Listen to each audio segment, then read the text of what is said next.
Mr. President, so would you consider to put more sanctions on Russia? Because this discussion is going on now for weeks and months, and you tweeted about it once, but then nothing happens. So yeah, when I see the moment when we're not going to make a deal, when this thing won't stop, is there a deadline? if that moment, yeah, it's in my brain, the deadline. When I see the moment where it's not going to stop, and I'm sure you're going to do the same thing, will be very, very, very tough. And it could be on both countries, to be honest. You know, it takes two to tango. But we're going to be very tough.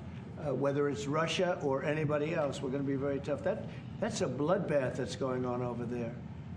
And when I see the moment where I say, well, they're going to just keep fighting.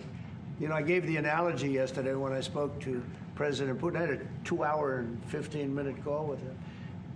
Sometimes, and this is me speaking maybe in a negative sense, but sometimes you see two young children fighting like crazy. They hate each other and they're fighting in a park.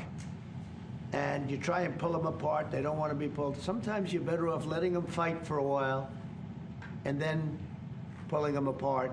And I gave that analogy to Putin yesterday. I said, President, maybe you're going to have to keep fighting and suffering a lot, because both sides are suffering, before you pull them apart, before they're able to be pulled apart. But it's a pretty known analogy. You have two kids, they fight.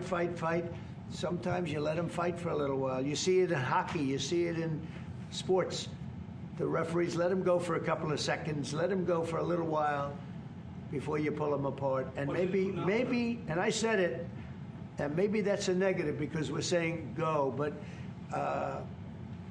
a lot of bad blood. There's some bad blood between the two. I have to deal with it, and the Chancellor has to deal with it. It's incredible. The level of, there's a great hatred between those two men, but between the warring parties, great hatred.